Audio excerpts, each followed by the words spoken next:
I lay in that hospital bed, paralyzed from the waist down, when I heard my daughter whisper to her husband the words that would haunt me forever.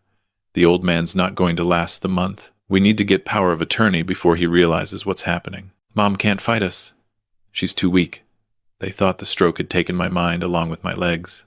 They thought I was just a breathing corpse waiting for the mortuary. But my ears worked perfectly fine, and so did my brain. I heard every syllable of their betrayal echoing off the sterile hospital walls. My name is Harold Mitchell.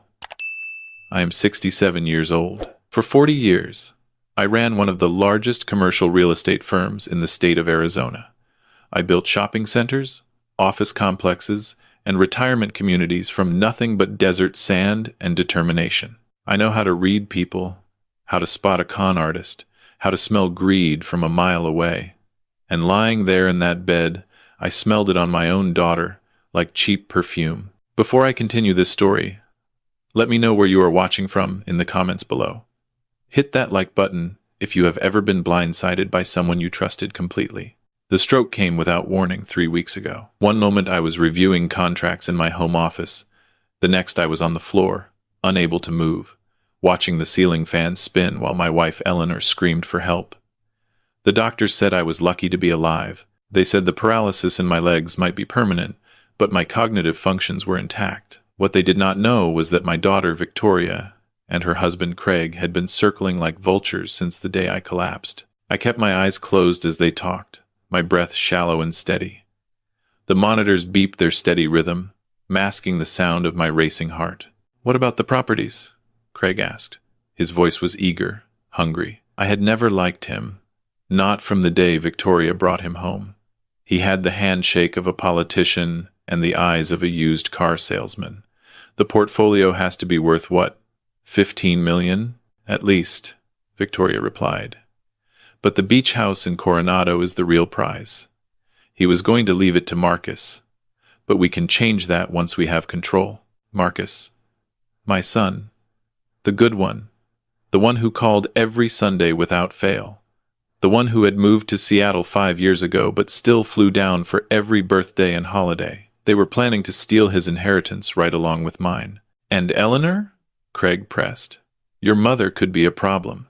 Mom has early-stage Alzheimer's. She forgets what day it is half the time. By the time we're done, she won't even remember she owned anything. Victoria laughed. It was a sound I had not heard since she was a child. But now it was cold and sharp like broken glass. We'll put her somewhere nice. A facility with a garden.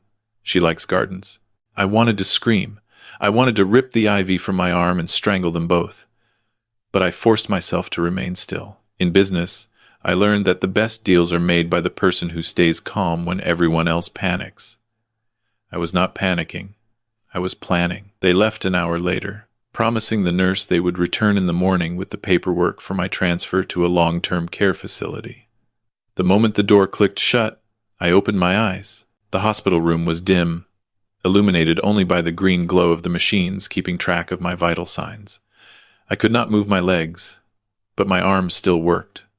I reached for the call button, but stopped. I could not trust anyone here. Victoria had probably already charmed the staff, playing the devoted daughter concerned for her father's well-being. Instead, I reached for my phone on the bedside table. It was a stretch that made my shoulder scream in protest, but I managed to grab it. The screen lit up, showing 17 missed calls from Marcus. He knew something was wrong. I dialed a number I had memorized 30 years ago. It rang twice before a gruff voice answered. Mitchell, what's wrong? Raymond Torres was my attorney, my business partner, and the only man I trusted with my life. We had served together in the army, survived the jungles of Vietnam together, and built our fortunes side by side. He was the godfather to both my children, though Victoria had stopped acknowledging that relationship years ago when he refused to invest in one of Craig's failed business schemes. Code red, Ray. I whispered into the phone. Victoria and Craig, they're making a move. There was a pause. Raymond understood immediately. We had discussed this possibility years ago, when Victoria first started showing signs of the entitlement that would eventually consume her. How bad? Power of attorney. They want the properties, the accounts, everything. And they're planning to dump Eleanor in a facility and forget about her. Dios mío. Raymond's voice was thick with disgust. I'm activating the contingency. Do not sign anything. Do not let them take you anywhere. I'll have my people there within the hour. Make it 30 minutes, Ray. They're coming back in the morning. I hung up and lay back against the pillow. My heart was pounding so hard I was afraid the monitors would alert the nurses.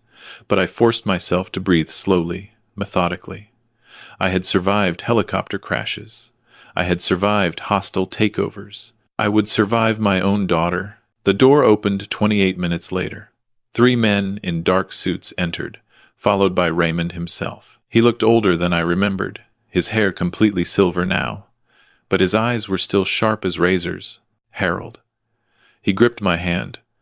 We're getting you out of here. Eleanor, I croaked. They might have already... My team is at your house now. Your wife is safe. Marcus is on a flight from Seattle as we speak. Raymond nodded to his men. Let's move. They transferred me to a private ambulance with practiced efficiency. As we pulled away from the hospital, I looked back at the building where my daughter had plotted my destruction. She would arrive tomorrow morning, expecting to find a helpless old man ready to sign away his legacy. Instead, she would find an empty bed and a nightmare about to begin. Raymond had a safe house. Of course he did. The man had been preparing for worst-case scenarios since 1971. It was a modest ranch house in the foothills north of Phoenix, completely off the grid, registered under a shell company that could never be traced back to either of us. Eleanor was already there when we arrived, wrapped in a blanket on the couch, looking confused but unharmed. My wife of 43 years looked up when they wheeled me in, and for a moment, clarity returned to her eyes. Harold, what's happening? Why are we here? I reached for her hand. Her skin was paper-thin, dotted with age spots, but her grip was still strong. We're taking a little vacation, sweetheart. Just the 2 of us. She smiled, the same smile that had captured my heart at a USO dance in 1979. That sounds lovely. Is Victoria coming? The name hit me like a physical blow. No, Eleanor. Victoria is not coming. Marcus arrived at dawn. He burst through the door looking like he had not slept in days, his suit wrinkled, his usually neat hair disheveled. He stopped when he saw me in the wheelchair, his face crumpling. Dad, I'm all right, son. Legs don't work, but everything else does. I managed a grim smile, including my hearing. Which is how I know your sister is trying to steal everything I built. Over the next hour, I told him everything. The whispered conversation, the power of attorney, the plans to institutionalize his mother. With each revelation, Marcus's face grew darker, his hands clenching into fists. I knew something was wrong, he said when I finished. She called me last week, asking about your will, wanted to know if I knew where you kept the original documents. I thought it was strange, but I never imagined she's your sister. You wanted to believe the best. I shook my head. So did I, for too long. Craig has been draining her trust fund for years, feeding his gambling addiction. They're desperate. Desperate people do desperate things. Raymond entered the room, tablet in hand. Harold, you need to see this. He showed me the security footage from my own home. I had installed cameras years ago, hidden in the smoke detectors and light fixtures. Victoria knew nothing about them. On the screen, I watched my daughter and her husband ransacking my home office. They were tearing through drawers, dumping files, searching for documents that no longer existed because Raymond had moved them to secure storage 3 years ago. Where is it? Craig screamed, throwing a box of papers against the wall. He has to have the deed somewhere. Maybe his lawyer has it. Victoria replied. We need to get access to his safe deposit box. The bank won't let us in without authorization. Then we'll get authorization. Victoria's voice was cold, calculating. Dad's in no condition to resist. We bring a notary to the hospital, have him sign while he's still groggy from the medication. By the time anyone realizes what happened, it'll be done. Marcus made a sound beside me, something between a growl and a sob. She's our sister, Dad. How did she become this? I had asked myself that question 1,000 times. I had given Victoria everything. Private schools, a new car at 16, a trust fund at 18. I had paid for her wedding, bought them their first house, bailed Craig out of 3 business failures. And still, it was never enough. The more I gave, the more she demanded. I had created a monster with my own generosity. It doesn't matter how, I said quietly. What matters is what we do about it. Raymond sat down across from me. I've been running scenarios. They're going to claim you're mentally incompetent. They have a doctor on their payroll, a psychiatrist named Wheeler, who specializes in testifying for guardianship cases. He'll say the stroke affected your cognition. It didn't. I know that. You know that. But a sympathetic judge and a crying daughter can do a lot of damage. Raymond leaned forward. We need to strike first, Harold. Before they can establish their narrative, what do you suggest? Raymond smiled. It was not a pleasant smile. We give them exactly what they want. 2 days later, I called Victoria. She answered on the first ring, her voice dripping with false concern. Daddy? Oh my God, where are you? We've been so worried. The hospital said you left against medical advice. I know what you're doing, Victoria. I kept my voice flat, emotionless. I heard everything you said at the hospital. Silence. I could almost hear her recalculating, adjusting her approach. Daddy, I don't know what you think you heard, but stop. The word came out harder than I intended. I'm not calling to argue. I'm calling because you're right. Another pause. What? The stroke. It changed things. I can't manage the business anymore. I can't take care of your mother. I need help. I let my voice crack. Just a little. I need you, Victoria. You and Craig. I want to sign everything over to you. The eagerness in her response was obscene. Oh, Daddy. Of course. We'll take care of everything, I promise. Where are you? We can come right now. Raymond's ranch, north of the city. But I want to do this properly. A formal ceremony, in front of witnesses. I want to announce my retirement and pass the torch to the next generation. I paused. Next Saturday, I'm inviting the board, the major investors, everyone who matters. I want them all to see that the Mitchell legacy is in good hands. That sounds wonderful, Daddy. Victoria was practically purring. We'll be there. We love you. She hung up. I stared at the phone for a long moment. You really think they'll fall for it? Marcus asked from across the room. They're too greedy to question it. They want to believe I've given up. I set the phone down. Now we prepare. The next 5 days were a blur of activity. Raymond's team swept the ranch for bugs, installed new security systems, and set up a sophisticated audio-visual recording apparatus that would capture everything in crystal clarity. Marcus worked the phones, personally inviting every business associate, every board member, every journalist who had ever covered our company. This would not be a private family matter. This would be a public execution. On Friday night, I sat alone in the dark, looking at old photographs. Victoria as a baby, sleeping on my chest. Victoria at 5, riding the horse I bought her for her birthday. Victoria at 10, holding my hand at Disneyland, looking up at the fireworks with wonder in her eyes. When did that little girl disappear? When did she become the woman who could plot to steal from her own father, who could callously discuss warehousing her mother in a facility and forgetting about her? I thought about my own father. He had worked in a factory for 40 years, never missed a day, never complained. When he died, he left me nothing but his name and his work ethic. I had built everything from scratch, and I had wanted to give my children the opportunities I never had. Maybe that was the problem. Maybe I gave them too much, too easily. Maybe struggle was the only teacher that could have saved Victoria's soul. Eleanor appeared in the doorway, ghost-like in her white nightgown. Harold, why are you crying? I had not realized I was. I wiped my face quickly, just remembering, sweetheart. She crossed the room and sat beside me, taking my hand. Her grip was surprisingly strong. Something bad is happening, isn't it? I can feel it. Even when I can't remember things, I can feel them. I looked at my wife, at the woman who had stood beside me through everything. The Alzheimer's was stealing her memories, but it could not touch her heart. Yes, Eleanor, something bad, but I'm going to fix it. She nodded slowly. You always do. She kissed my cheek. Don't be too hard on Victoria, Harold. She's still our little girl. I said nothing. Some illusions were too precious to shatter. Saturday arrived with a blinding Arizona sun. The event was held in the main barn of the ranch, which Raymond's team had transformed into an elegant venue. White linens covered long tables, champagne chilled in silver buckets. A small orchestra played classical music in the corner.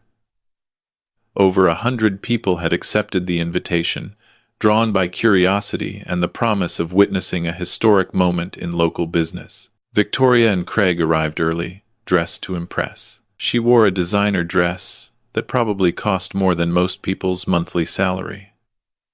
He wore a suit that was slightly too tight, his expanding waistline evidence of the good life my money had bought him. "Daddy!" Victoria rushed to embrace me, careful not to disturb the wheelchair. "This is so wonderful. Thank you for including us." "You're my daughter," I said simply. "Where else would you be?" She beamed, blind to the coldness in my eyes. Craig shook my hand, his palms sweaty with anticipation. They had dressed for their coronation. They had no idea they were attending their funeral. The ceremony began at noon. Raymond served as master of ceremonies, his voice booming through the speakers as he welcomed the guests and recounted the history of Mitchell Enterprises. I sat at the front of the room, Eleanor beside me, watching the faces of the crowd. These were people who had made millions with me, who had trusted me with their investments for decades. They deserved to know the truth. "And now," Raymond announced, "Harold Mitchell will address us regarding the future of the company." Two of Raymond's men helped me to a standing position behind the podium. My legs were useless, but I had spent the week building strength in my upper body. I gripped the podium and looked out at the sea of faces. "Thank you all for coming," I began. "As many of you know, I suffered a serious stroke 3 weeks ago. The doctors tell me I may never walk again." I paused, letting the words settle. "My daughter Victoria has graciously offered to take over the management of my affairs. She and her husband Craig have expressed deep concern for my well-being and that of my wife Eleanor." Victoria sat in the front row, smiling benevolently. Craig was already calculating the numbers. I could see it in his eyes. "Before I make this transition official," I continued, "I thought you all deserve to know exactly what kind of people will be managing your investments." Victoria's smile flickered. Something in my tone had alerted her predator instincts. "Ray, if you would." Raymond pressed a button. The screens behind me came to life, showing the hospital room. The audio filled the barn, echoing off the rafters. "The old man's not going to last the month. We need to get power of attorney before he realizes what's happening." Victoria went white. Craig's mouth fell open. The guests stirred, confused, then horrified as the recording continued. "What about the properties? The portfolio has to be worth, what, 15 million? At least. But the beach house in Coronado is the real prize. He was going to leave it to Marcus, but we can change that once we have control." The whispers started, then grew louder. I watched Victoria's face as she heard her own words playing back to her, watched her realize that her carefully constructed facade was crumbling in front of everyone who mattered. But I was not finished. "And Eleanor, your mother could be a problem. Mom has early-stage Alzheimer's. She forgets what day it is half the time. By the time we're done, she won't even remember she owned anything. We'll put her somewhere nice. A facility with a garden. She likes gardens." The gasps from the crowd were audible. Several people were already on their phones. The recording ended, and silence fell over the barn like a shroud. Victoria stood up, her face twisted with rage. "This is doctored. He faked this. Daddy has dementia from the stroke. He's paranoid." "Sit down, Victoria." My voice was iron. "I'm not finished." The screens changed again. Now they showed the footage from my home office. Craig tearing through files, Victoria directing the search. Their words, their greed, their contempt for everything I had built, all captured in perfect clarity. "Where is it? He has to have the deed somewhere. Maybe his lawyer has it. We need to get access to his safe deposit box. Then, we'll get authorization. Dad's in no condition to resist. We bring a notary to the hospital, have him sign while he's still groggy from the medication." Craig bolted for the door. 2 of Raymond's security men blocked his path. Victoria was crying now, but they were tears of fury, not remorse. "You recorded us," she hissed. "That's illegal. You can't use this. Arizona is a one-party consent state. Raymond said calmly. Your father had every right to record conversations in his own home and hospital room. And as for the substance of those recordings, he nodded toward the back of the barn, where two uniformed police officers were making their way forward. That's a matter for the authorities. Victoria Mitchell and Craig Peterson, the lead officer said, you're under arrest for conspiracy to commit fraud, attempted theft by deception, and elder abuse. You have the right to remain silent. Daddy, please. Victoria turned to me, her mask finally shattering completely. Don't do this. I'm your daughter. I'm your blood. I looked at her, this stranger wearing my daughter's face. You stopped being my daughter the moment you started planning to steal from your mother, the moment you decided to throw her in a facility and forget about her. I shook my head. I gave you everything, Victoria. Everything. And you wanted to take what was left and let us rot. I'm sorry. I'm so sorry. It was Craig's idea, all of it. Don't you dare. Craig was struggling against the officers. This was your plan from the start. You've been waiting for him to die for years. Shut up. You told me he was worth more dead than alive. You said, shut up. They dragged them out, screaming at each other, their partnership dissolving in mutual accusation. The guests watched in stunned silence as the heirs apparent were removed in handcuffs. I turned back to the podium. My legs were aching, my arms trembling with the effort of standing. But I was not done. Ladies and gentlemen, I said quietly, I apologize for the dramatic interruption, but I thought you deserved to know the truth about who was trying to take control of your investments. I paused. You also deserve to know that Mitchell Enterprises is not, in fact, passing to my daughter. Last week, I completed the sale of all company assets to a management group that will honor all existing commitments and continue our mission of building communities, not just buildings. The murmurs started again, but this time they were curious rather than horrified. The proceeds of that sale, some $14 million after taxes and fees, have been donated in their entirety to the Eleanor Mitchell Foundation for Alzheimer's research and elder care advocacy. My wife may be losing her memories, but her legacy will help thousands of families facing the same struggle. I looked at Eleanor, who was watching me with tears streaming down her face. For a moment, I saw complete clarity in her eyes, complete understanding of what I was doing and why. As for my personal assets, the houses, the cars, the investments, those will pass to my son Marcus, who has proven himself worthy of the Mitchell name in ways his sister never could. I nodded toward Marcus, who was standing against the wall, overwhelmed. Son, come up here. Marcus made his way to the podium, and I gripped his shoulder. This man flew across the country the moment he heard I was in trouble. He didn't ask about the will. He didn't ask about the properties. He asked if I was okay. He asked how he could help. I looked out at the crowd. That's the difference between an heir and a vulture. Remember it. The guests began to applaud. It started slowly, then built into something thunderous. They were applauding the spectacle, the justice, the drama of it all. But I barely heard them. My legs finally gave out, and Marcus caught me, lowering me back into the wheelchair. Dad, he whispered. Are you okay? I looked up at my son, at the only child I had left now. I'm tired, Marcus. But yes, for the first time in weeks, I'm okay. The aftermath was swift and merciless. Victoria and Craig were denied bail due to flight risk. The evidence against them was overwhelming. Not just the recordings, but a paper trail of forged documents, fraudulent notary stamps, and communications with Dr. Wheeler, who was now facing his own investigation for conspiracy. The district attorney announced that additional charges were being considered, including wire fraud and attempted grand theft. The media descended like locusts. The story had everything: wealth, betrayal, family drama, and an old man who refused to be a victim. I gave exactly one interview to a local journalist I had known for 20 years. I told the truth. No embellishment, no editorializing. The facts were damning enough. A month later, Eleanor and I sat on the deck of a rented house on the coast of Portugal. The Atlantic stretched out before us, gray and infinite.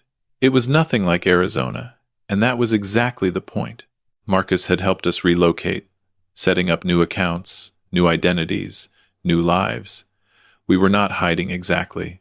Victoria and Craig knew where we were. They just had no way to reach us, and no leverage to use, even if they could. They were facing trial, their assets frozen, their reputations destroyed. They would be lucky to avoid prison. They would certainly never recover what they had lost. Eleanor turned to me, her eyes bright in the morning sun. Some days were better than others. Today was a good day. Harold? Yes, sweetheart. I had a dream about Victoria. She was little again, riding her horse. She was laughing. Eleanor's face crumpled. I miss her, Harold. I know she did bad things, but I miss my little girl. I took her hand. I did not have words. I missed that little girl too. The one who rode horses and watched fireworks and believed her father could do anything. But that girl was gone, replaced by someone I did not recognize, someone who could look at her own parents and see only dollar signs. I know, Eleanor. I know. We sat in silence, watching the waves. Somewhere across the ocean, my daughter was in a jail cell, learning what it meant to have nothing. I had given her one final gift. I had paid off her gambling debts, the ones that had driven her to desperation. I did not want her killed in prison. I wanted her to live with what she had done. I had also sent her something else.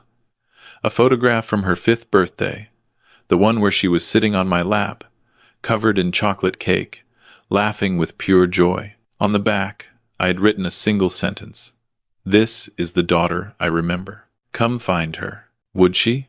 I did not know. I was 70 years old, paralyzed from the waist down, watching my wife slowly fade away.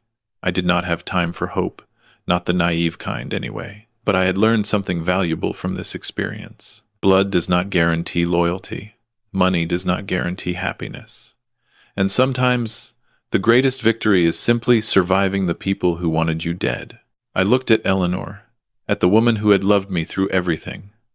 I looked at the ocean, at the horizon where the sky met the sea. I thought about Marcus, who called every day without fail, who was already planning his next visit. I had lost a daughter, but I had not lost everything. And in the end, that was enough. Eleanor? Yes, dear? Would you like to take a walk on the beach? The chair handles the sand pretty well. She smiled, and for a moment, she was 25 again. The beautiful nurse who had stolen my heart at a dance all those years ago. That sounds lovely, Harold. I wheeled myself toward the door, and she walked beside me, her hand resting on my shoulder. Behind us, the sun rose over a new day, a new life, a new beginning. The old battles were over. The vultures had been defeated. And somewhere in the wreckage of what used to be my family, maybe, just maybe, there was a chance for something to grow again. But that was tomorrow's problem. Today, I had the ocean, the sunrise, and the woman I loved. Today, I had peace. If this story resonated with you, hit that like button and subscribe to Gilded Vengeance for more tales of truth and justice. Leave a comment below telling me, would you have given Victoria a second chance? I want to hear your thoughts.